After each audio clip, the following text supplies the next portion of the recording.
ये काला, चिपचिपा और बदबूदार तरल असल में करोड़ों साल पहले मरे हुए पेड़ पौधे और जीवों के अवशेषों से बना है।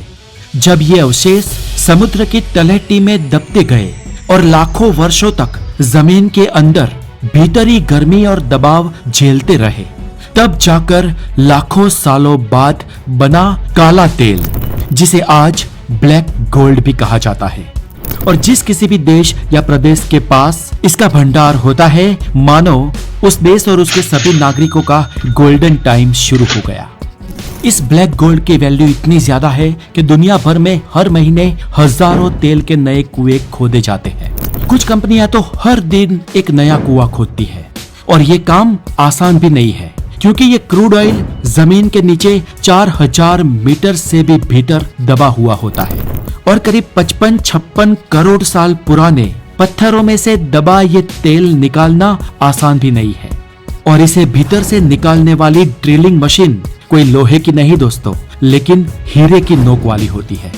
जी हाँ, हीरे की नोक वाली ड्रिलिंग मशीन के भारी उपकरणों के साथ प्रेशर वाली पानी की धारा का भी इसमें इस्तेमाल होता है, ताकि ड्रिलिंग के दरमियान पैदा होने वाली जबरदस्त गर्मी को शांत किया जा सके। लेकिन फिर भी इसमें काम करने वाले लोगों के ऊपर हमेशा तलवार मंडराती रहती है, खतरा बना रहता है, क्योंकि इस प्रोसेस में जरा सी भी गलती पूरी टीम के लिए जानलेवा साबित हो सकती है। तेल निकालने के बाद शुरू होती है दूसरी लड़ाई। जब जमीन के अंदर से डीप भीतर से ये क्रूड ऑयल मिल जाता है, तो शुरुआती प्रेशर से ही वो खुद ब खुद ऊपर आ जाता है। लेकिन धीरे धीरे कुछ ऑयल बाहर आने के बाद वो प्रेशर कम हो जाता है और इसके बाद उसमें लगाई जाती है प्लंजर पंप। ये बहुत ही पावरफुल पंप होती है जो घुमावदार और बहुत बड़ी होती है और ऑयल को जमीन के भीतर से ऊपर ले आती है और फिर ऊपर आए हुए इस क्रूड ऑयल को बड़ी पाइपलाइंस के माध्यम से रिफाइनरी तक पहुंचाया जाता है। दुनिया में बहुत सारी बड़ी बड़ी ऑयल रिफाइनरीज है, जैसे कि अमेरिका की marathon Galveston oil refinery, UAE की रिवाइस ऑयल रिफाइनरी और साउथ कोरिया की उल्सान ऑयल रिफाइनरी।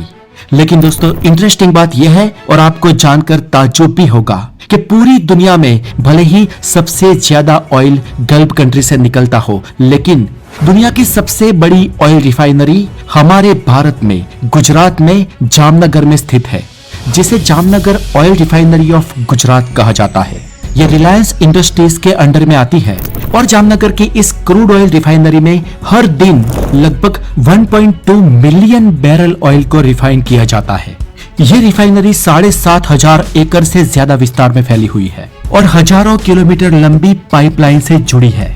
और यहाँ से जिस ऑयल का रिफाइन करके उत्पादन किया जाता है, उस ऑयल को दुनिया के 100 से ज्यादा देशों में इंक्लूडिंग इंडिया भेजा जाता है, डिस्ट्रीब्यूट किया जाता है।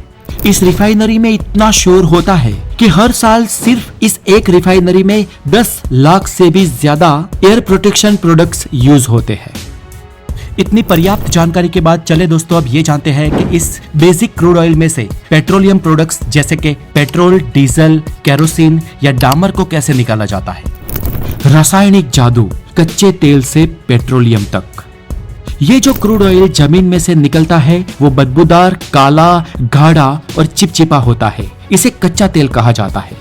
इस हालात में तो ये हमारे किसी काम का नहीं है, लेकिन जब इसे रिफाइन किया जाता है, इसकी शुद्धि की जाती है, तब उसमें से जो ऑयल प्रोडक्ट्स मिलती है वो मानव सभ्यता के लिए आज तक एक वरदान है और इसीलिए इसे ब्लैक गोल्ड कहा जाता है।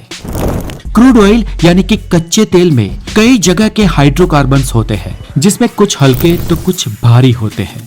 और इस तेल को शुद्ध करने के लिए इसे रिफाइनरी में एक लंबे टावर में डालकर 370 डिग्री सेल्सियस तक गर्म किया जाता है। इसके बाद इतने टेम्परेचर से इस क्रूड ऑयल में से भाप ऊपर उठती है और क्रूड ऑयल ठंडा होकर अलग अलग स्तरों पर कंडेंस होता है, जिसमें सबसे नीचे भारी अणु और ऊपर हल्के अणु रह जाते हैं। अब ये कंडेंस करना क्या होता है? तो दोस्तों, कंडेंस करना यानी कि गाढ़ा या संक्षिप्त करना। इसे बहुत ही आसानी से समझाऊं तो मान लो कि आपको आपके किसी दोस्त ने एक ग्लास पानी दिया और उस पानी में उसने नमक मिला दिया। अब अगर वो आपको कहे कि इस पानी से नमक को अलग कर दो, तो कैसे करोगे आप? पानी के अंदर नमक घुल गया है। पानी को जब आप चखोगे तो वो खारा लगेगा, लेकिन नमक अलग कैसे होगा? तो दोस्तों इसके लिए आपको क्या करना पड़ेगा? तो पानी को उबालना पड़ेगा। पानी का बॉइलिंग पॉइंट है 100 डिग्री सेल्सियस और नमक का बॉइलिंग पॉइंट करीब 1500 डिग्री सेल्सियस। यानी कि हमें सिर्फ 100 डिग्री सेल्सियस तक पानी को उबालना है। जैसे ही हम 100 डिग्री सेल्सियस या उससे थोड़ी ही ऊपर जाकर पानी को उबालेंगे तो वो भाप बन जाएगा। उस भाप को हमें छेनी से अलग कर देना है। यानी कि जब वो भाप ठंडी होगी तो वो किसी और पात्र में पानी के रूप में बूंदों के माध्यम से गिरेगी। यहाँ जब पूरा पानी 100 डिग्री सेल्सियस से भाप बनकर कटोरे में से उड़ जाएगा तो बाकी रह जाएगा सिर्फ और सिर्फ नमक, और वो भाप ठंडी होकर किसी और पात्र में प्योर पानी का रूप ले लेगी। और यहाँ पर आप कह सकते हो कि मैंने पानी और नमक दोनों को अलग कर दिया। इसी प्रक्रिया को कंडेंसन कहते हैं। अब इस क्रूड ऑयल में उसके जितने भी सारे बाय प्रोडक्ट्स होते हैं, जितनी भी सारी जरूरी चीजें होती है, उसे हमें अलग अलग कर देना है और इसी अलग करने की प्रक्रिया को कंडेंसेशन कहते हैं। चले इसे थोड़ा स्टेप बाय स्टेप समझाता हूँ। सबसे पहले तो जो क्रूड ऑयल को पृथ्वी के गर्भ से निकालकर लाया जाता है, वो तेल जैसे मैंने आगे बताया काले रंग का, बदबूदार, घना और चिपचिपा होता है और इसमें बहुत सारी अशुद्धियां होती है।